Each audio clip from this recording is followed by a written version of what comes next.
Good morning, everybody. Glad to have you here today. Thank you for joining me. If you will, like, share, or comment on the post.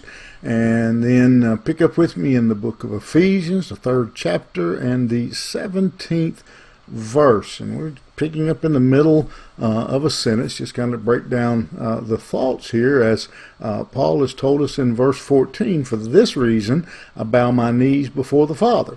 And so let's begin to pray for the church, pray for believers. And he has said in verse 16 that one of the things that he prays is that we would be granted spiritual power, strengthened with power through his Spirit in your inner being. And in verse 17 he goes on and he tells us why he prays that, so that Christ may dwell in your hearts through faith, that you, being rooted and grounded in love, increased to have spiritual power. To have the spiritual power in us grow requires that our spiritual intimacy with God grows as well. Your spiritual power will never rise above your spiritual intimacy, your relationship with God, your prayer life, those aspects of the Christian walk.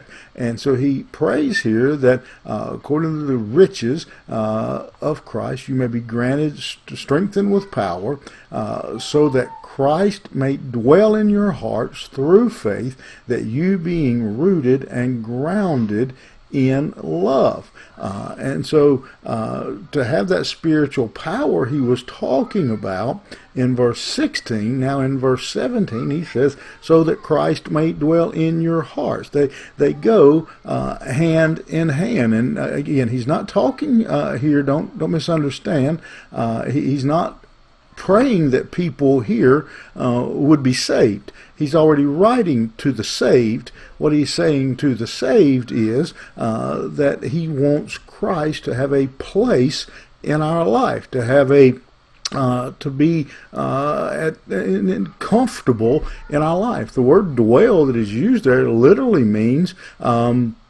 to make yourself at home, that Christ would be able to make himself, the Spirit of God, make himself at home in our life. Just like when somebody comes to visit us, we tell them, make yourself at home. And Jesus has to be at home in our life, free to move about, to when we tell somebody make yourself at home, we don't really mean it. We don't want them going through our closets and our cabinets. That's not what we mean.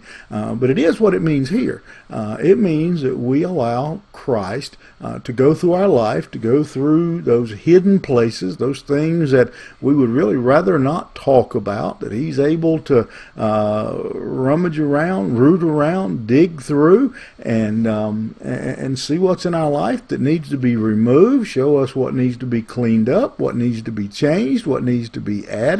And he said that's how you get spiritual power.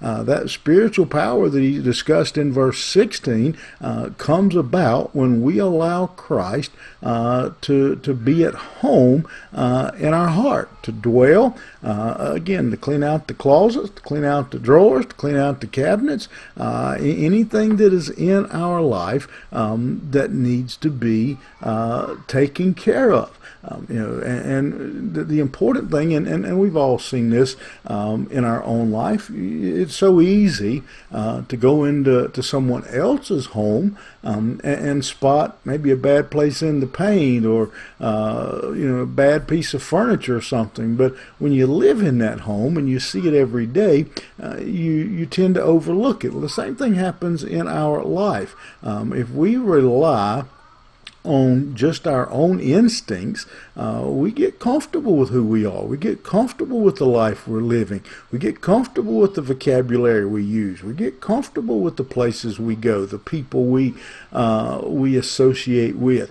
What Paul is praying is that we would allow Christ to come into our life, to dwell, to make himself at home, and that we would see through his eyes our life, and that the necessary changes would be made. Again, the things that need to be added, the things that need to be removed, that we would just simply welcome him in. If we're going to have spiritual power, like verse 16 says, and I can't think of many believers who would ever say, no, I don't think I want spiritual power.